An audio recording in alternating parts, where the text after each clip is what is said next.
Bu işçileri patlama öldürmedi. Tünel çökmedi. Yangın çıkmadı. Onları öldüren şey her nefeste ciğerlerine dolan beyaz tozdu. 1930'ların başında Amerika büyük buhranın içindeydi. İşsizlik sadece para yokluğu değildi. Evde aç bekleyen aile demekti.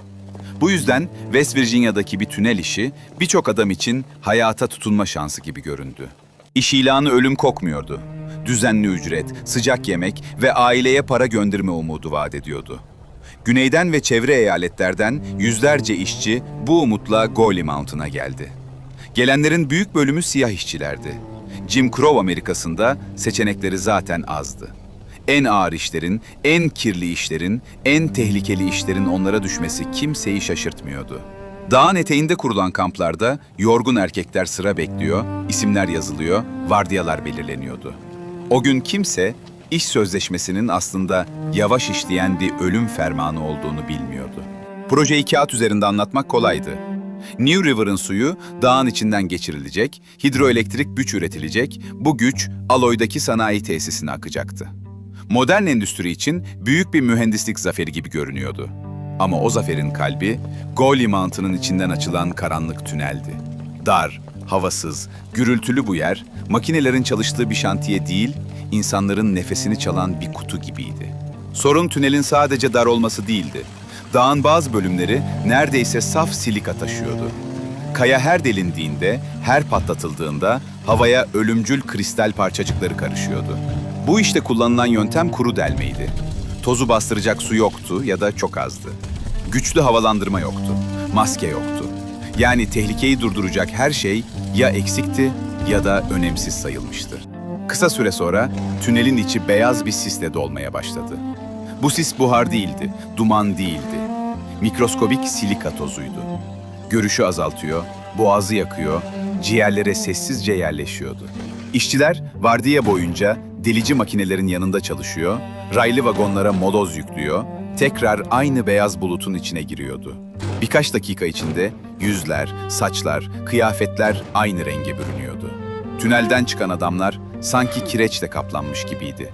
Toz tenlerine, kirpiklerine, dudaklarına yapışıyordu. Bazıları öksürüyordu, bazıları bunu ağır işin normal sonucu sanıyordu.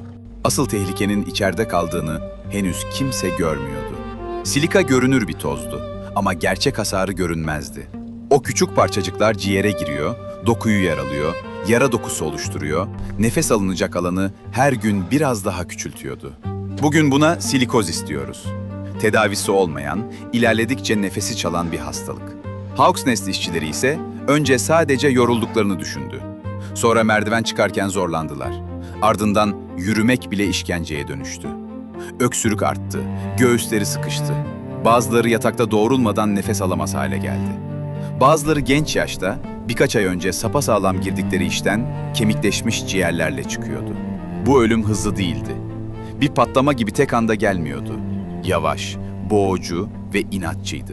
İnsanların bedenini içeriden tüketiyor, dışarıdansa sanki sadece yorgun düşmüşler gibi görünmelerine yol açıyordu.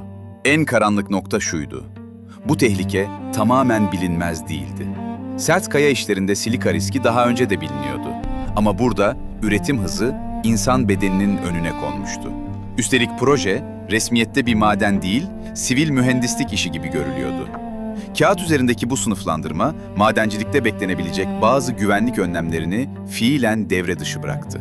Yani içeride insanlar maden işçisi gibi çalışıyor, maden işçisi gibi toz soluyor, maden işçisi gibi ölüyordu.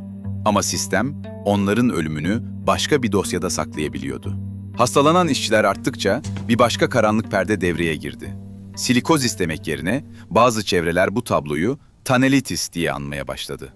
Sanki tünele özgü, belirsiz, adı bulanık bir rahatsızlıkmış gibi. Bir hastalığın adını değiştirirseniz sorumluluğun izini de dağıtırsınız. Silikozis derseniz neden bellidir. Ama tanelitis derseniz suç da sisin içine karışır. İşçiler birer birer işten düşmeye başladı. Kimisi kamplarda çöktü, kimisi evine dönmeye çalışırken yolda kötüleşti, kimisi birkaç ay içinde öldü. Birçoğu gençti. Çoğu ailesine para götürmek için gelmişti. Bu ölümler herkesi eşit vurmadı. Tünelde çalışanların ve ölenlerin çok büyük bölümü siyah işçilerdi. Amerika'daki ırk ayrımcılığı burada iş dağılımını da, ölümün kime daha çok yaklaştığını da belirliyordu. Hayattayken en tehlikeli işlere itilen bu insanlar, öldüklerinde bile aynı eşitsizlikle karşılaştı. Yakında siyah işçiler için yeterli mezarlık alanı bile yoktu. Sonunda bazı bedenler, Summersville yakınındaki bir çiftlik arazisinde gömüldü. Tarihin en acı cümlelerinden biri burada doğdu. Tünelde yerleri vardı, mezarlıkta yoktu. Şirket ve proje yöneticileri içinse tünel çalışmaya devam ediyordu. Su akıyor, enerji üretiliyor, sanayi kazanıyordu. İşçilerin nefesi kesilirken modern dünyanın elektriği hız kesmeden ilerliyordu. İşte Hawks Nest'i sıradan bir iş kazası olmaktan çıkaran şey buydu. Burada doğa tek başına öldürmedi. İhmal, hız baskısı, güvenlikten kaçış ve kar hırsı dağı ölüm makinesine çevirdi. Felaketin boyutu konuşulmaya başlayınca yeni bir mücadele başladı. Sayıların savaşı. Şirket daha düşük rakamlar veriyordu. Soruşturmalar başka sayılar söylüyordu. Araştırmacılar daha da yüksek olabileceğini savunuyordu. Bu yüzden Hawks Nest'te kaç işçinin öldüğü sorusunun tek bir cevabı yok. 1936 Kongre soruşturması yüzlerce ölümü işaret etti. Daha sonra yapılan araştırmalar en az 764 ölüme ulaştı. Bazı tahminler çok daha yukarı çıkıyor. Gerçek sayı neden bu kadar belirsizdi? Çünkü işçilerin bir kısmı hastalanınca evlerine döndü. Kayıtlara tam girmeyenler oldu. Başka eyaletlerde ölenler oldu. Bazıları sessizce gömüldü, bazıları ise neredeyse kayıtsız kayboldu. Yani Hawks Nest'te sadece insanlar değil, kayıtlar da dağıldı. Beyaz toz ciğerlere olduğu kadar gerçeğin üstüne de çöktü. 1936'da konu Washington'a taşındı. Temsilciler Meclisi'nin alt komitesinde tanıklar dinlendi.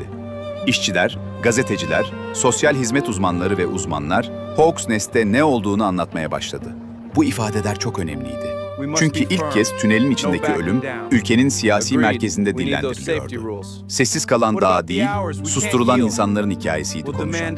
Tanıklar, tünelin içindeki beyaz tozu, hastalanan bedenleri, hız baskısını ve korunmasız çalışmayı anlattı. Artık mesele bir şantiye başarısı değil, Amerika'nın en karanlık işçi dosyalarından biriydi. Ama hesap sormak, ölüleri geri getirmedi.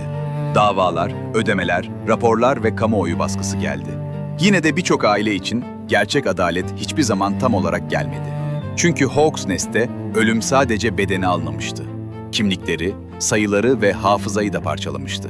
Bazı isimler kaldı, bazıları sadece istatistik oldu. Bazıları ise tarihin kıyısında silindi. Yıllar geçti, tünel yerinde kaldı. Su akmaya devam etti. Endüstrinin faydası anlatıldı.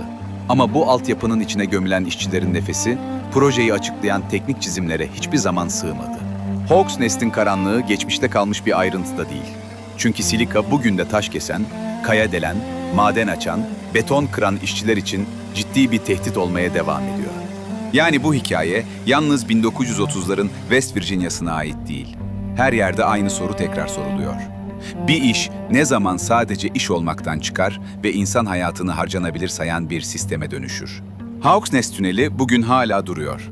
Dışarıdan bakıldığında sessiz bir mühendislik yapısı gibi görünebilir. Ama o karanlığın içinde bir zamanlar su değil, insanların nefesi kayboldu. Onları patlama öldürmedi, yangın da değil. Onları çalışmak için girmek zorunda bırakıldıkları her nefes öldürdü. Hawks Nest'in gerçek hükmü tam da buydu.